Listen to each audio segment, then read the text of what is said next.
മനോഹരമായ പിന്നിയിട്ട മുടികൾ. അപ്പൊ ഇന്ന് ഹോഴ്സ് റൈഡിങ് ചെയ്യാൻ പോവാണ്.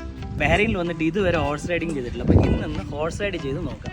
അപ്പൊ ഞാൻ ഇന്നിവിടെ ബ്രദേഴ്സ് സ്റ്റേബിൾ ബഹ്റൈനിലാണ് നിൽക്കുന്നത്. ഇത് ആക്ച്വലി ഹോഴ്സ് സ്റ്റേബിളും ബാക്കിൽ ഒരു ഫാമും ഉണ്ട്. So brother, what do you think? Do I ride horse?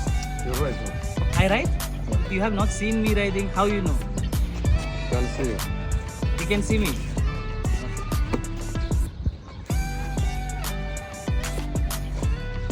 നീ ഫസ്റ്റ് ടൈമാ ഹെൽമെറ്റ് എപ്പോഴും ധരിച്ചിരിക്കുക. റൈഡ് ചെയ്യുമ്പോഴത്തേക്ക് വളരെ ശ്രദ്ധിക്കേണ്ട കാര്യമാണ്. മലയാളം ഇവിടെ ആർക്കും അറിഞ്ഞൂടാ. കുതിരയിൽ ഇരിക്കേണ്ടതും പൊസിഷൻസും ഒക്കെ ഞാൻ പറഞ്ഞത്. നമ്മുടെ ബാക്ക് എപ്പോഴും സ്ട്രെയിറ്റ് ആയിരിക്കും. നമ്മുടെ ബാക്കും നമ്മുടെ ഈ ലെഗും സെയിം ലൈനിലായിരിക്കും. ഇതൊരു ഫോർട്ടാണ്. സ്റ്റേബിളിൽ നിന്ന് റോസ് ബീച്ചിലോട്ട് പോവാണ്. നല്ല കാറ്റുണ്ട്, വലിയ ചൂടില്ല. റൈഡ് ചെയ്യാൻ ഒത്തിരി സ്ഥലമൊന്നുമില്ല, പക്ഷേ ബീച്ച് കുറവാണ്. അപ്പം നമുക്കിങ്ങനെ വാക്ക് ചെയ്തുകൊണ്ട് പോവാം. ത്രോട്ട് ചെയ്യാനും ക്യാൻഡർ ചെയ്യാൻ പോലും പറ്റത്തില്ല. പക്ഷെ നല്ലൊരു കാലാവസ്ഥയാണ്. കണ്ടില്ലേ, നൈസ്. സ്ഥലം കുറവാണെങ്കിലും ഉള്ള സ്ഥലത്തിൽ ഞാൻ അത്യാവശ്യം ഓടിക്കാൻ പറ്റുന്ന രീതിയിലൊന്ന് ഓടിച്ചു, ക്യാൻഡർ ചെയ്തു. ഗാലപ്പൊന്നും ചെയ്യാൻ പറ്റത്തില്ല, ചെറിയ ബീച്ചാണ്.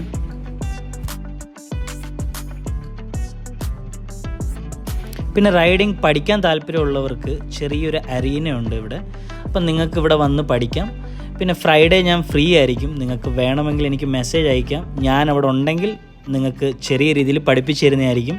ഹോഴ്സ് റൈഡിങ് വളരെ ഈസിയാണ്, ആർക്കും പഠിക്കാം. പക്ഷെ പേടി പാടില്ല.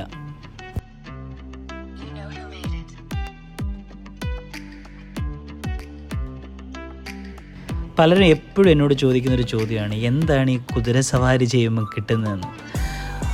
It's A hobby and I love it. എൻ്റെ ഒരു പാഷനാണ് ഹോഴ്സ് റൈഡിങ് എന്ന് പറയുന്നത്. അത് നിങ്ങൾ ചെയ്യുമ്പോഴേ നിങ്ങൾക്കത് മനസ്സിലാവത്തുള്ളൂ. പറ്റുമെങ്കിൽ സമയം കിട്ടുമ്പോൾ വിസിറ്റ് ചെയ്യുക, നല്ല സ്ഥലമാണ്. അതേപോലെ നമ്മുടെ ചാനൽ സബ്സ്ക്രൈബ് ചെയ്യുക, ഫോളോ ചെയ്യുക, ഷെയർ ചെയ്യുക.